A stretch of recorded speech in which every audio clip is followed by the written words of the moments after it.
Work power energy నుంచి previous year question solve చేద్దాం. చూడండి, a motor pump lifts 80 kg of water per minute.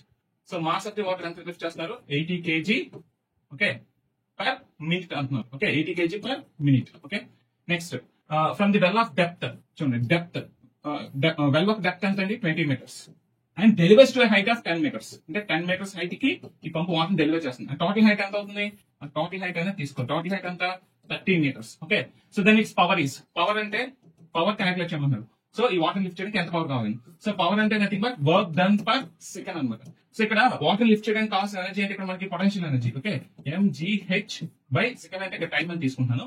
So mass ఇక్కడ 80 kg అని తీసుకుంటే ఇక్కడ టైం 1 minute ఈక్వల్ 60 seconds అని తీసుకుంటాను డైరెక్ట్ గా. ఓకే, సో అప్పుడు ఏమైంది? మాస్ అంతా 80. ఓకే, జీ నేను 10 తీసుకుంటున్నాను యాక్సిలరేషన్ కాబట్టి. హైట్ ఎంత? టోటల్ హైట్ తీసుకోవాలి 30 బై టైం. ఇక్కడ టైం ఎంత తీసుకోవాలంటే 1 minute పర్ మినిట్ అంటున్నారు కాబట్టి 60 seconds కింద తీసుకున్నాను. ఎందుకంటే మనకు కావాల్సిన వర్క్ డన్ పర్ సెకండ్ కాబట్టి సెకండ్స్ వరకు మార్చేసుకున్నాను. ఇక్కడ చూడండి 10 6 అంటే 6 5 నెక్స్ట్ 85 ఎంత అండి? 400 watts అనమాట. ఓకే, ఏంటంటే జౌల్ పర్ సెకండ్ వస్తుంది. జౌల్ పర్ సెకండ్ అంటే వాట్ అనమాట.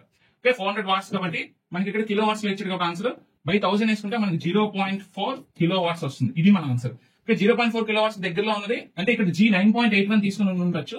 సో మనకి ఏంటంటే 0.4 దగ్గరలో ఉన్నది 0.392 kilowatt is your answer. Okay, ఇంత ఈజీగా సాల్వ్ చేయొచ్చు. For more questions follow our channel.